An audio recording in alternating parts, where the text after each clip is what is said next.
Hey everybody, I'm back. Today, New York City. We're talking about upping your Instagram game. So that's the clip that I'm gonna work with and I'm gonna make it into this. Today, New York City. We're talking about upping your Instagram game.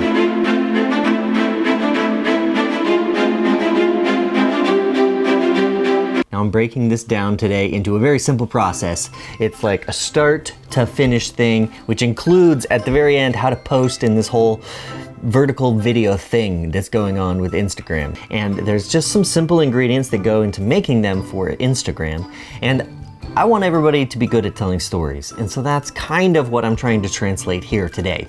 Let's start with the very first ingredient, and that is your audience. First of all, you have to remember that people are on their cell phones as they're opening Instagram. And so their attention span is way less than it would be on YouTube or in a movie theater or anything like that. Because essentially you've got people who probably should be doing something else, but they're on their phone and they're swiping away and they're trying to see what other people are doing. And sometimes it's really interesting stuff, but you gotta pack your best stuff right at the beginning. Now, you also have to remember there are two places to put videos on Instagram. You can put them in your main feed, or you can put them in the new Instagram story feature. Now, if it's in your feed, you're restricted to 1 minute.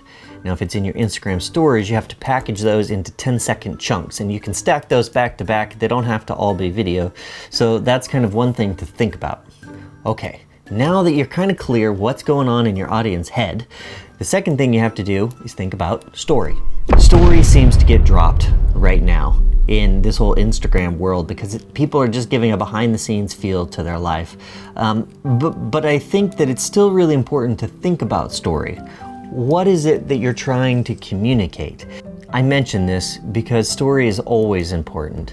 Right now, the whole video thing on Instagram is a little bit of a novelty, so people are able to be successful just putting random things on, but I don't think that's going to be the case for long. Eventually, people that tell good stories, even if it is just the story of their life put out over a long period of time, if you can tell that comprehensively and in a fun way, I think people are going to want to follow it.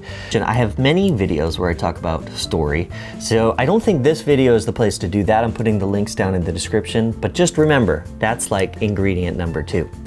Okay, now that we got to that, let's talk about the actual video. First of all, everybody has cell phones. That's where you're gonna probably get most of the video that you need for Instagram. But if we're talking about upping your game, then I'm gonna talk about how you can take some of the cell phone video that you shot, integrate it with better footage, and then put it out into a nice product. And the next steps are going to be your video, your audio, and outputting it. Now let me just walk you through my general process. It relates to Instagram always, but it's also just a general process. So this is a video I did last year that I put on YouTube, and it talks about depression in filmmakers. It was in New York City, and I was mostly vlogging this kind of thing, which is something you would do on Instagram. But what I did want to do is I wanted to make it beautiful.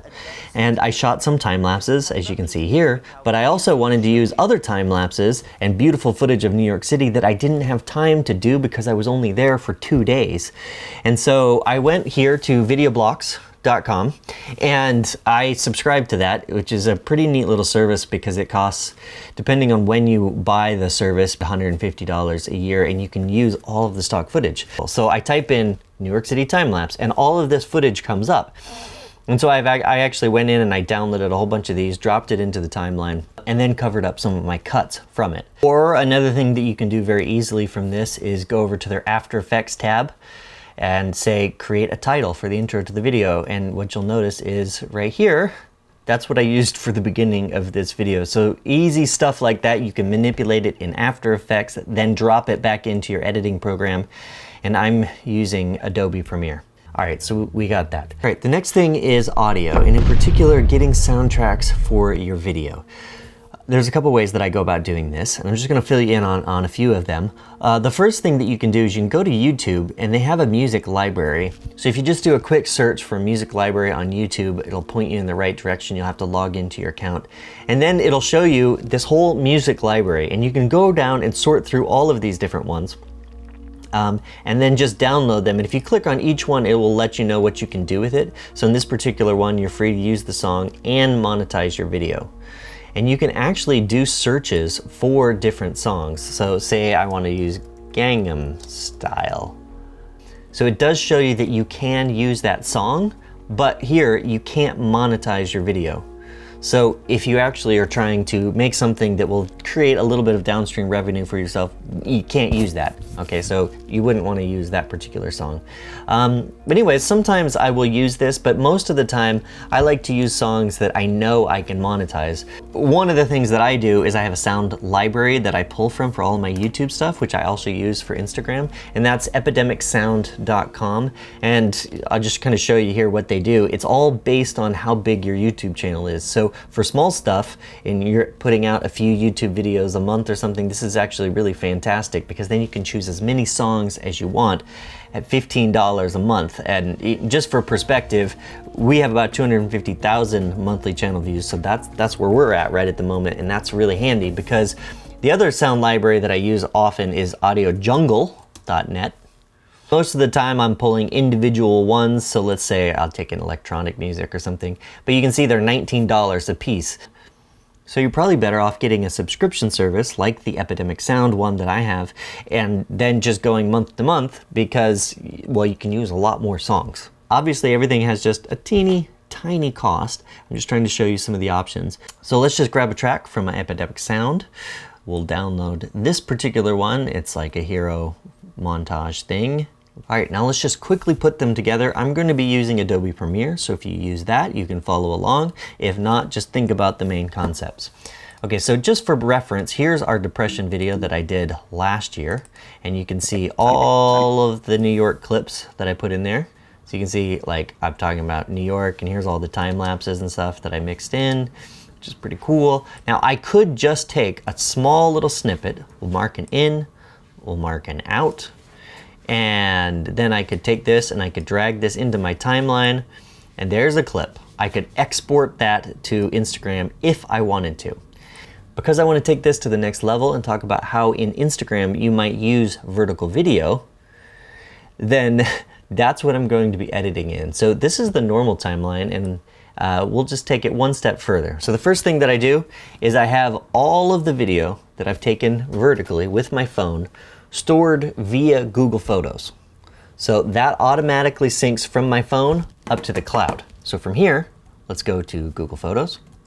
And here's all of the photos that Haley and I have taken in the last couple days. Let's see, here is a vertical video that she took showing off her new shoes. She got these Jordan 1s. So I'm gonna select that clip, and then you can go up here and say download. I'm just gonna drag that vertical video in there. And I find the easiest way, you just drag it down right there, which creates a new project file with the right dimensions. And if you can go up here to your sequence settings, then you'll see that it is 30 frames per second, its width is 1080, and its height is 1920. Because that now is the format that I want to use. Now, if I want to drop over the top of that some of the depression video, like this, then it will do that right over the top. And I can actually delete the video underneath. So here now is the depression video, and I'm gonna have to resize it. And I'll delete the video underneath. Here's the depression video, and you can see it needs to be resized, but that's a really simple thing to do. All I do is go up to Effect Controls, I grab the scale bar, and I change it like that. Now, if I wanted to, say like for this part where I'm in it, if I wanted to adjust where I am, like slide myself over to the middle or something, I could do that. But this then allows me to start cutting in a vertical timeline. Let's take a bunch of the video that I took from Videoblocks. Once they're in my download folder, then I go to Adobe Premiere, I drag them over, and then I can start just piecing things together. So there's one clip, I'll add another clip in there, add this clip in there, stacked together. It's just an easy way to edit, dragging them over. Say I want to make this into a story. I only have 10 seconds, so I'm going to just kind of make that the end of my timeline. We'll just delete that. We'll delete this. We'll delete this. Then I'm going to take the clip from Epidemic Sound that I downloaded, drop that into the timeline, just like that. Simple. And then I'm going to take the very first clip. I'm going to go to Effect Controls. I'm going to adjust the width to the right size. And then I'm going to say Command C to copy that, select all of them, and then Option Command V, which is going to allow me to paste the attributes in. And then voila, all of them are scaled. And if you want to adjust each individual one just slightly, you can adjust the position left or right, maybe, you know, make sure that the streets lined up or something like that. And with a little bit more editing, I can make it turn into this. Today, New York City. We're talking about upping your Instagram game.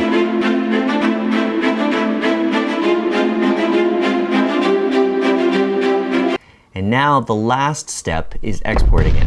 So I will take this entire clip, I'll mark an in with the I button, and an out here at 10 seconds with the O button. And then I just go up and I export that, export media. Okay, now here's where it can get tricky. Oftentimes when you click export, it'll look like this. Basically, you have this little vertical sliver in the middle, and you don't want that.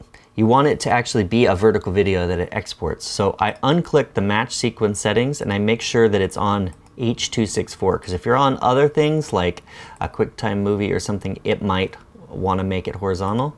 So I go to H.264 and then I just go down here and I double check that we're matching the source. Sometimes these are checked on, sometimes they're not. It allows you to check the size. And our source is 1080 wide by 1920 tall. And you can kind of preview that over here. This is your litmus test. You just want to make sure as you scroll around, you're getting a vertical video. And there's really not much left to change. Really the only thing you could change is your bitrate settings. You could make it, say, a 2-pass. You could adjust the target bitrate, make it a little bit smaller, and what you'll find is that actually decreases the size of your file. But anything under 10 megabytes is probably going to be good, and you're only doing a 10-second video, so I wouldn't worry about that too much. So I'll just click export. Now, once I have that, I take that, I upload that to Dropbox. And then this is the pain. You've got to get it from the computer onto your phone so that you can upload it to Instagram. So I use Dropbox, you could use Google Drive. Essentially, you take it on your computer, upload it to one of those.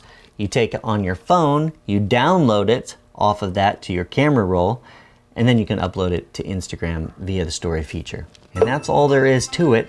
So those are some of the details on how to actually take some video and integrate it into your content on Instagram. Remember, this stuff takes a little bit of time, but it's a way for you to stand out among all the other people that are using Instagram out there.